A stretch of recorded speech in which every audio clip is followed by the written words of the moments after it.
们也不能说，有什么什么规矩给一个修行的人的能够快进步。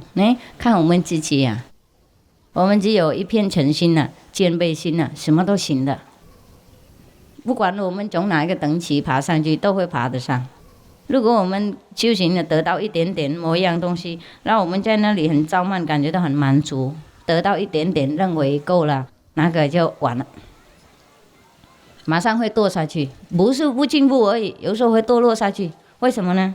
因为有时候这个法律是这样子，如果任何东西到最高了，就会开始下来。除了你已经超到那个高的等级啊，比方说，像我们那个禅的说，爬到那个百尺竿头，然后更进一步，有没有？就是这样子。除了你已经能够更进一步那个就没办法。你还在那边那个主干的话，你等一下又爬上来了，在那边累死了。你抓一个主干，是不是很累？等一下又爬下去啊，又饿。所以，如果我们修行到某一些程度，然后我们就认为我们已经得到任何了，已经都学会该学的东西都学会了，马上就掉。我们同修也有一些这样，那师父也会帮助他了，并非没有了。不过他自己要学自己的功课，懂不懂？自己那个傲慢心啊，要断。因为师父讲他也不听啊，他认为他都学会了。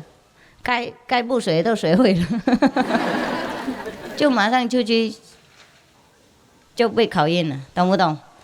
不该做的事情，都自己忽然就做了，所以也是很可怜了，你懂吗？很可怜。以前普通的时候，比方说有一些事情他不会做了，懂不懂？后来他自己认为他了不起了，然后就跑掉，离开师父，摸走的那种出去马上就有问题。马上有问题，比方说会被嘎到那种什么爱情里面啊，或是名誉里面，或是金钱里面。比方说我们平常的都知道那个五戒啊，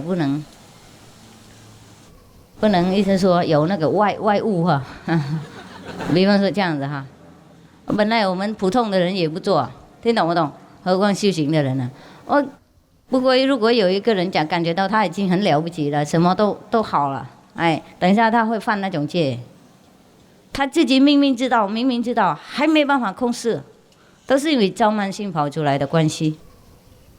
那个时候，比如说我们拒绝任何的最高的那种力量保护我们的力量，听懂不懂？我们认为我们自己好了啦，自己照顾自己这样，那当然。大家都说好，OK， 我们去保护别人。你忙你的，我们忙我们的你认为你不需要我们就算了，懂吗？然后魔就马上来抓他。魔也是谁嘛？也是一种考验的力量。宇宙生出来，为了要训练我们的意志力，看看我们能够控制我们被诱惑那种精神到什么时候？如果我们认为我们很了不起了，已经最高等了，什么都学会了，马上就给你考验，看看你是不是真的学会。所以我们才知道不然每一个人都站起来说我学会了，我成佛了，然后没人考他，没有人给他一种称量的那种怎么样情况的话。连他自己也不知道，何况别人呢？是不是？是啊，我们修行的时候，有时候也有感觉那种成就那种好像得到的东西。不过那个感觉还是骗人的，还有感觉得到，还是不是得到的？还认为自己得到，还不是得到的，懂不懂师父意思啊？我们讲有一些人得到，或是我们得到，都是因为有体验而来。不过我们有感觉到自己得到，或是那种傲慢的认为自己得到，那不一样，懂不懂？如果有一位名师，他偶然露出来自己境界，都是因为徒弟需要的听，讲了笔录给他们听。我是因为他们徒弟太多体验了，现在盖也盖不住了。比方说这样的，骗也骗不了了那只好这样坦白讲给大家参考，那不一样。讲上讲第三人一样，懂不懂？比方说师父说，那名师啊常常这样子，我说师父常常这样那样，那个师父不是讲我本人那种第一哈，第一人称的，不是，听懂不懂？讲上一种很客观的那种，好像排一个人在那里，然后我们两个一起参考他，听懂不懂师父意思啊？第三者这样子，就因为当名师有时候难免会这样做而已，他本人不是认为他得到怎么样，他也不会傲慢什么。事实上，一位名师他是最谦卑的，他可以忍受任何人不忍受的东西，他还可以做任何人不想做的事情。意思说，感觉到自己没有比谁好的，听懂不懂？那个是内在的体验，你没办法表达出来什么。他不是因为穿很破烂的衣服才认为他很谦卑，不是啦，那说不定啊，是不是？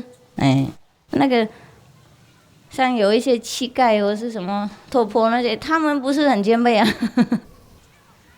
谦卑心和那个自卑感不一样呢，还有谦卑心和那个自己假装自己很什么很低那个不一样，又不一样。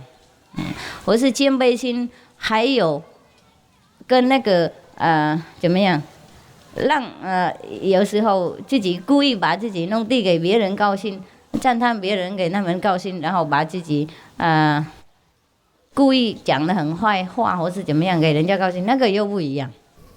谦卑心是谦卑到我们不知道他有谦卑心呢。